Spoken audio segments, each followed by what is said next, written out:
بسم اللہ الرحمن الرحیم۔ جب حضور صلی اللہ علیہ وآلہ وسلم کی طبیعت زیادہ خراب ہوئی تو آپ صلی اللہ علیہ وآلہ وسلم نے اپنا دست مبارک پانی میں ڈال کر اپنے چہرے انور پر پھیرنے لگے۔ اس وقت آپ صلی اللہ علیہ وآلہ وسلم فرما رہے تھے، اے اللہ، موت کی سختیوں پر میری مدد فرما۔ سیدہ فاطمہ رضی اللہ تعالی عنہا فرماتی ہیں کہ جب میں نے رسول اللہ صلی اللہ علیہ وآلہ وسلم پر بے چینی کے آثار دیکھے تو میں پکار اٹھی، ہائے میرے والد کی بے چینی۔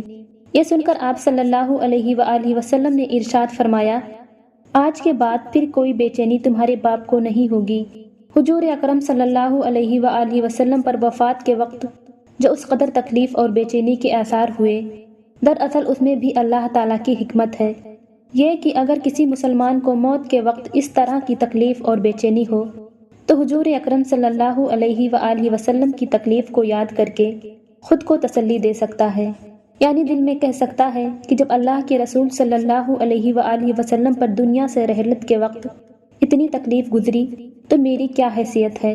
یوں بھی موت کی سختی مومن کے درجات بلند ہونے کا سبب بنتی ہے۔ حضرت عائشہ صدیقہ رضی اللہ تعالی عنہا فرماتی ہیں، حضور صلی اللہ علیہ وآلہ وسلم پر وفات کی تکلیف کے بعد اب میں کسی پر بھی موت کے وقت سختی کو ناگوار محسوس نہیں کرتی۔ جب رسول اللہ صلی اللہ علیہ وآلہ وسلم کو تکلیف ہوتی تھی تو فرمایا کرتے تھے، اے تمام لوگوں کے پروردگار، یہ تکلیف دور فرما دے اور شفا عطا فرما دے کہ تو ہی شفا دینے والا ہے، تیری دی ہوئی شفا ہی اصل شفا ہے جس میں بیماری کا نام و نشان نہیں ہوتا۔ حضرت عائشہ صدیقہ رضی اللہ تعالی عنہا فرماتی ہیں کہ جب آپ صلی اللہ علیہ وآلہ وسلم کی بے چینی بڑھی تو میں نے آپ صلی اللہ علیہ وآلہ وسلم کا دایاں ہاتھ اپنے ہاتھ میں لے لیا اور دعا کے یہی کلمات پڑھ کر دم کرنے لگی۔ پھر آپ صلی اللہ علیہ وآلہ وسلم نے اپنا دست مبارک کھینچ لیا اور یہ دعا پڑھی، اے اللہ، میری مغفرت فرما اور مجھے رفیق اعلیٰ میں جگہ عطا فرما۔ رسول اللہ صلی اللہ علیہ وآلہ وسلم کو جب بھی کوئی تکلیف ہوتی عافیت اور شفا کی دعا کیا کرتے تھے، لیکن جب مرض وفات ہوا تو اس نے شفا کی دعا نہیں مانگی۔ حضرت عائشہ صدیقہ رضی اللہ تعالی عنہا فرماتی ہیں کہ اس حالت میں میرے بھائی عبد الرحمن رضی اللہ تعالی عنہ آئے، ان کے ہاتھ میں مسواک تھی۔ حضور صلی اللہ علیہ وآلہ وسلم مسواک کو دیکھنے لگے۔ میں سمجھ گئی کہ مسواک کی خواہش محسوس کر رہے ہیں، کیونکہ مسواک کرنا آپ صلی اللہ علیہ وآلہ وسلم کو بہت پسند تھا۔ چنانچہ میں نے پوچھا، آپ کو مسواک دوں؟ آپ صلی اللہ علیہ وآلہ وسلم نے سر مبارک سے ہاں کا اشارہ فرمایا۔ میں نے مسواک دانتوں سے نرم کر کے دی۔ اس وقت حضور صلی اللہ علیہ وآلہ وسلم مجھ سے سہارا لیے ہوئے تھے۔ ام المؤمنین عائشہ صدیقہ رضی اللہ تعالی عنہا فرماتی ہیں، میرے اوپر اللہ کے خاص انعامات میں سے ایک انعام یہ بھی ہے کہ حضور صلی اللہ علیہ وآلہ وسلم کا انتقال میرے گھر میں ہوا۔ آپ کا جسم مبارک اس وقت میرے جسم سے سہارا لیے ہوئے تھا۔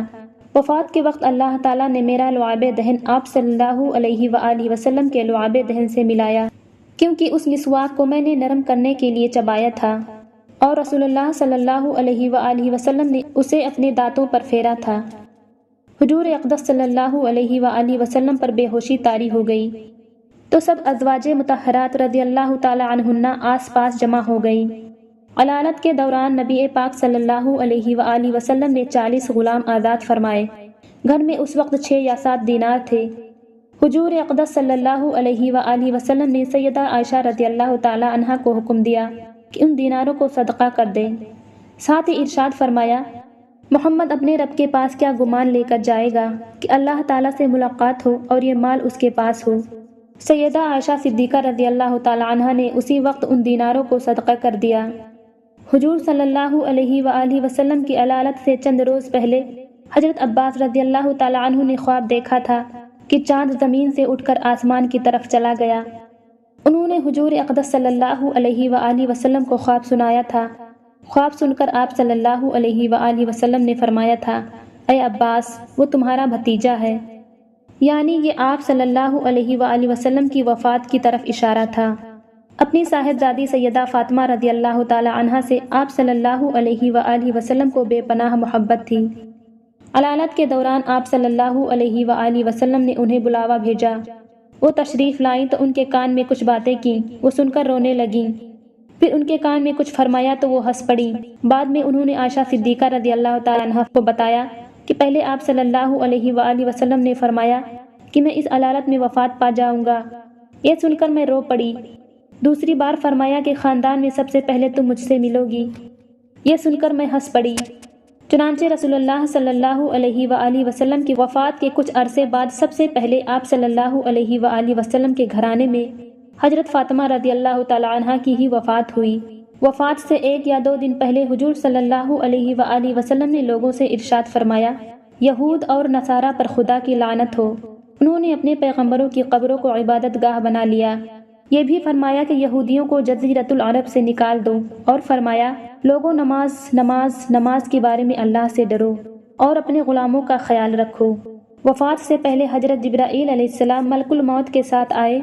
انہوں نے عرض کیا، اے محمد صلی اللہ علیہ وآلہ وسلم، اللہ تعالیٰ آپ کے مشتاق ہیں۔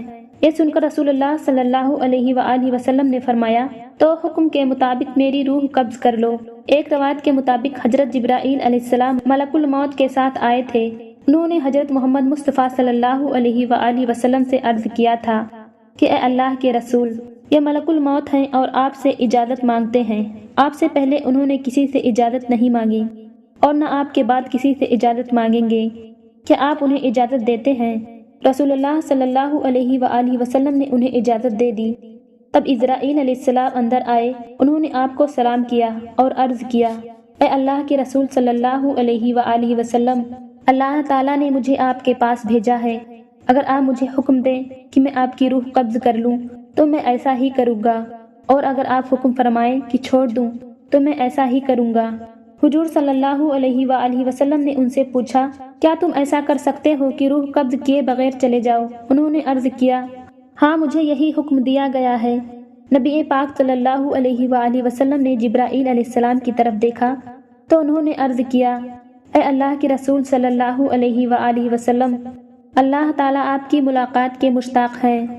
اللہ کے رسول صلی اللہ علیہ وآلہ وسلم نے فرمایا، مجھے اپنے پروردگار سے ملاقات عزیز ہے۔ پھر نبی پاک صلی اللہ علیہ وآلہ وسلم نے حضرت اسرائیل علیہ السلام سے فرمایا، تمہیں جس بات کا حکم دیا گیا ہے اس کو پورا کرو۔ چنانچہ ملک الموت علیہ السلام نے نبی آخر الزماں صلی اللہ علیہ وآلہ وسلم کی روح قبض کر لی۔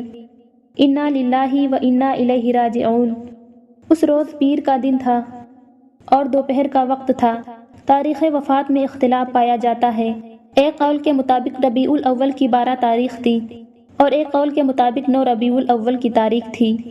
وفات کے فوراً بعد حضرت ابوبکر صدیق رضی اللہ تعالیٰ عنہ کو اطلاع بھیجی گئی۔ وہ فوراً آئے، آنکھوں سے آنسو بہہ رہے تھے۔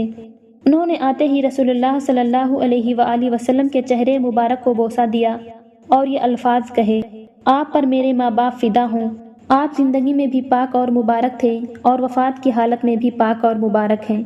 جو موت آپ کو آنا تھی آ چکی، اب اللہ تعالیٰ آپ کو موت نہیں دیں گے۔